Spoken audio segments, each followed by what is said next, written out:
안녕하세요. 리얼핏은 유선영 이사입니다. 네, 오늘 제가 아주 핫 이슈인 내용을 좀 들고 나와봤습니다. 바로 코로나에 관련된 얘기인데요.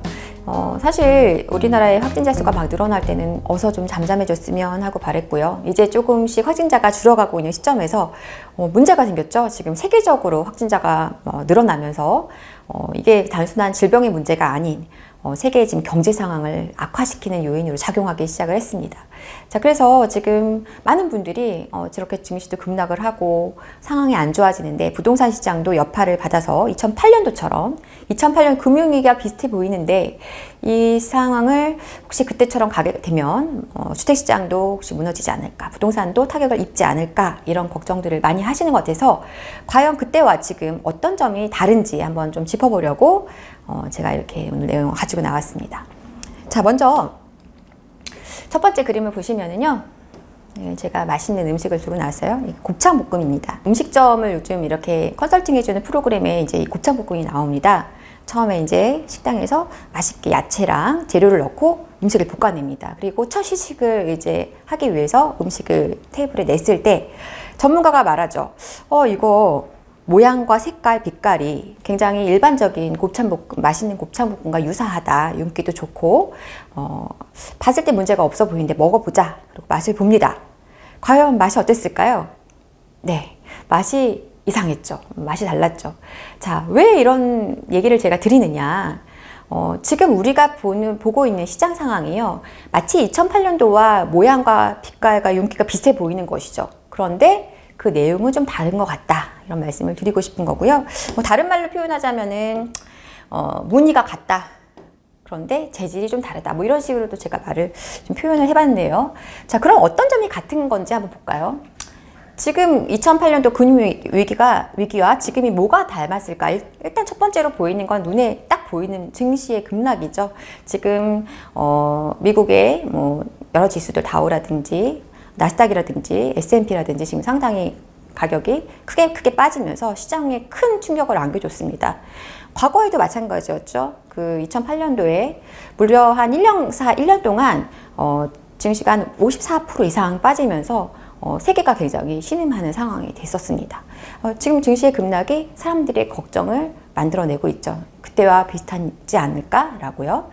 자, 또 하나 볼까요? 바로 제로금리와 양적 완화인데요. 3월 달에 들어서 미 연준이 이러한 이제 그 시장 상황을 보고 심각하다라고 판단했는지 무려 2차례나 임시회의를 소집을 해서 금리를 인하합니다. 1.5%포인트 내려서 거의 제로금리 상황으로 지금 갔는데요. 굉장히 이례적인 일이었고요. 이렇게 인시회의를 2번이나 소집하는 것은. 그리고 이제 시장의 상황에 좀 선제적으로 대응하기 위해서 적극적인 양적 완화 정책도 펴겠다. 이렇게 했습니다. 그럼에도 불구하고 시장은 저렇게 급하게 뭔가를 한다는 것은 이 시장이 좀 어려운 게 아닌가라고 걱정을 하죠. 과거에도 사실 제로금리와 양적 완화가 펼쳐졌었죠. 그렇지만 굉장히 긴 시간 고생을 했었던 경험이 있었기 때문에 비슷한 상황들이 연출되고 있다고 볼 수가 있겠습니다. 여기에 이제 가장 유사한 부분이 바로 이 심리죠, 심리. 불안 심리, 불안 심리, 공포 심리. 우리 그 지수에 보면은 그 빅스 지수라고 해서 공포 지수라는 표현을 쓰는 지수가 있죠. 그래서 변동성을 보여주는 건데 이게 수치가 클수록 더 많이 공포에 떨고 있다. 이렇게 보면 되겠는데요. 제가 그 지수를 하나 갖고 왔습니다. 지금 보시면은 요게 현재 우리 지금 상황이고요. 요게 지금 굉장히 높게 피크를 치고 있는 게 2008년도에 80을 좀 넘어서는 수치까지 나왔어요. 근데 지금 보면 어젠가요? 84를 넘어갔죠.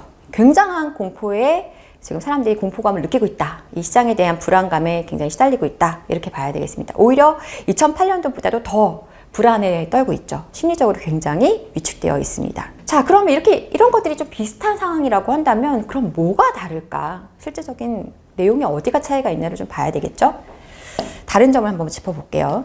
2008년 금융위기와 지금의 다른 점 무엇일까요? 일단 첫 번째로는요, 일단 그 태생, 출발점이 다릅니다. 원인이 다른 것이죠. 과거에 이제 그 2008년도의 금융위기는 신용경색으로 인한 것이죠. 왜 생겼느냐?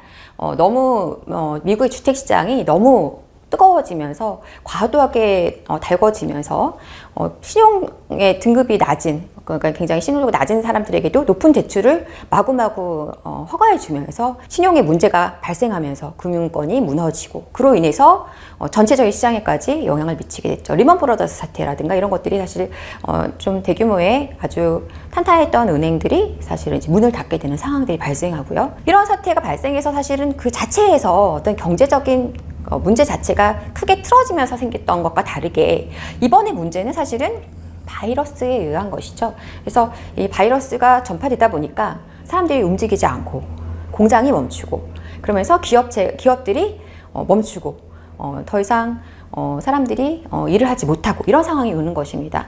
그래서 지금 사실은요, 이 상황은 과거에 우리가 2001년에 닷컴 버블이라고 있었어요. 이때도 이제 그 IT 기업들이 무너지는 어떤 상황들이 도래했었던 때가 있었는데 어떻게 보면 지금은 사실 2008년도보다는 이때와 좀 더 유사점이 있지 않느냐 이렇게 보셔도 될 것 같습니다. 그래서 제가 볼 때는 출발 자체가 조금 다르다 이렇게 봐야 되겠고요.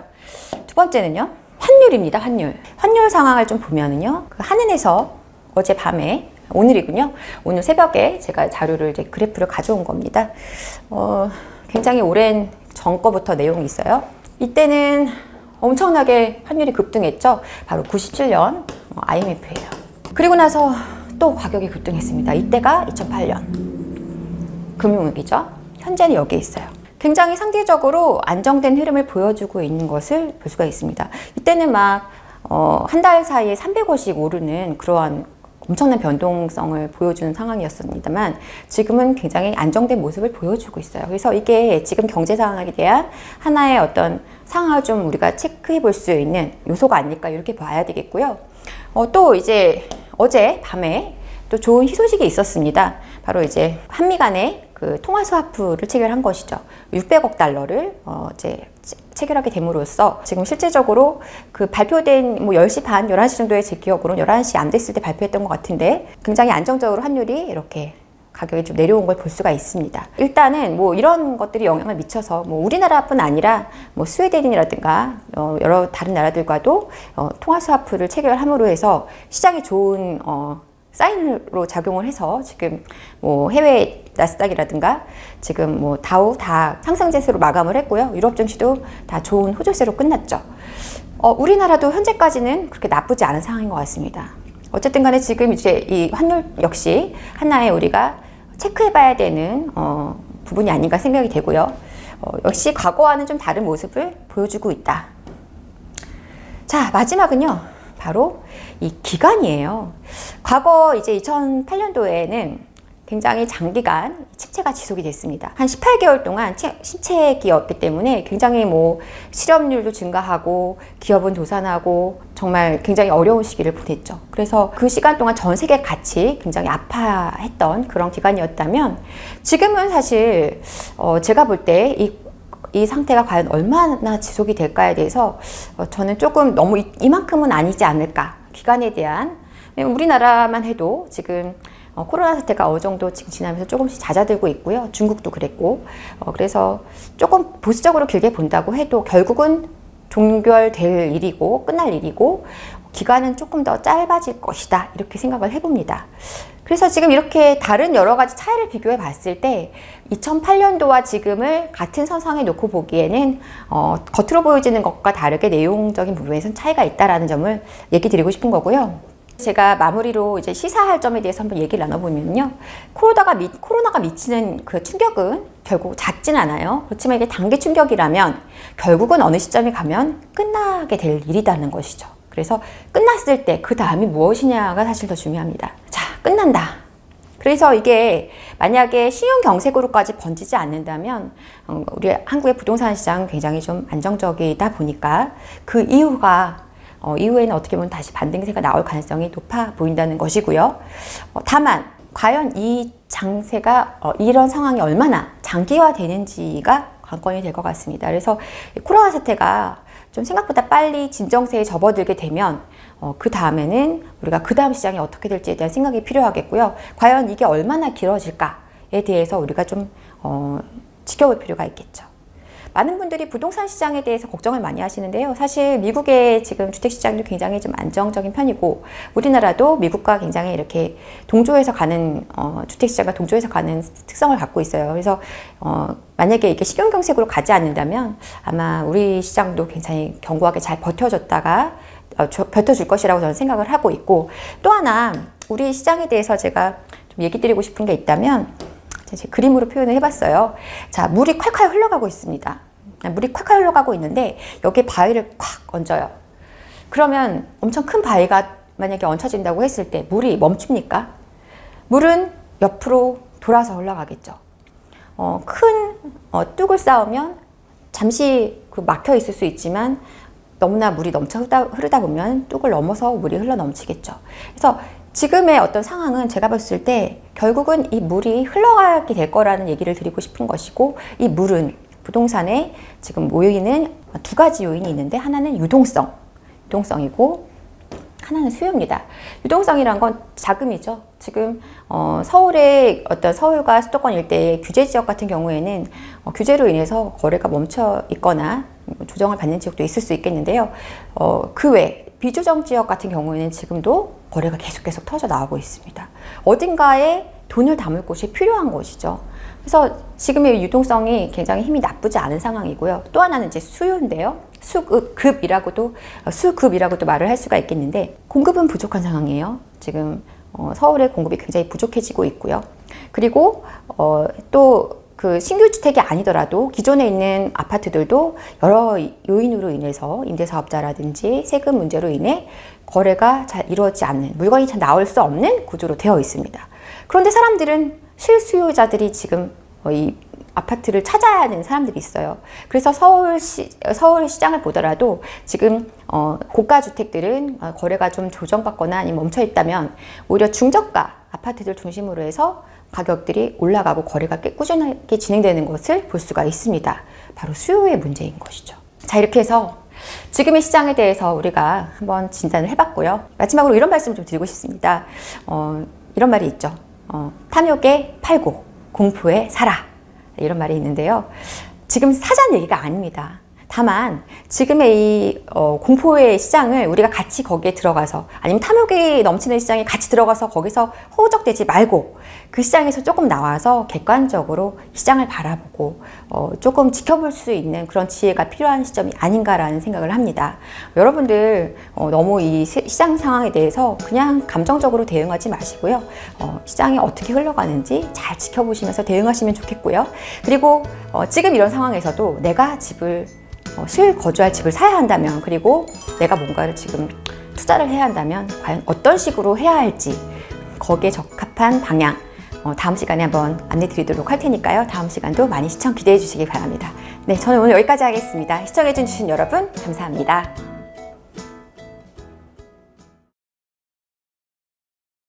네, 안녕하세요. 네, 박병찬의 부자병법의 박병찬입니다. 책이 출간되었습니다. 이 책의 제목은 누나가 되었어요라는 제목의 책입니다.